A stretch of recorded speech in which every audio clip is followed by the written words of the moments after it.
Maging aktibo nga ba ulit si Karen Davila ngayong nasa YouTube na lang ang kanyang programang Head Start? At totoo bang bilang na rin ang mga araw ng ANC o ABS-CBN News Channel? Totoo bang nagpaparamdam si Karen sa pamamagitan ng kanyang minions na mag-over the backod, either sa TV5 or sa GMA7?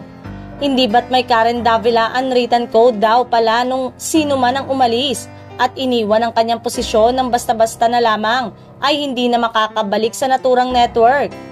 Teka, hindi pa ba masaya si Karen sa kanyang TV Patrol at may puhunan exposure? Hindi nga lang ito ang unang beses na napabalita sa paglipat ni Karen dahil sa pagkait ng prangkisa ng ABS-CBN.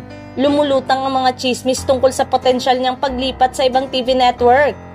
Agad na nilinaw noon ng batikang journalist na mananatili siya sa ABS-CBN matapos siyang intrigahing lilipat na daw siya ng GMA Network.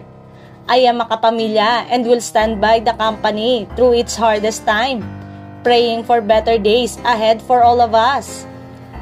Anya pa, nananatili pa rin ang kanyang loyalty sa ABS-CBN at wala siyang planong iwan ang network na kanyang pinaglilingkuran ngayon. Ngunit ayon kay Karen, sa mga nanghuhusga dahil sa desisyong pag-alis ng isang artist, let us be slow in casting judgment over a person's decision to leave. Hindi po natin alam ang buong kwento. Lahat naman po tayo kailangan magtrabaho. Maliit lang ang media at entertainment industry kaya't naniniwala si Karen na magkikita-kita rin sila. Bago naging bahagi ng ABS-CBN News, nagsimula sina Karen at Bernadette sa bakuran ng GMA News kung saan nila nakatrabaho si Mike.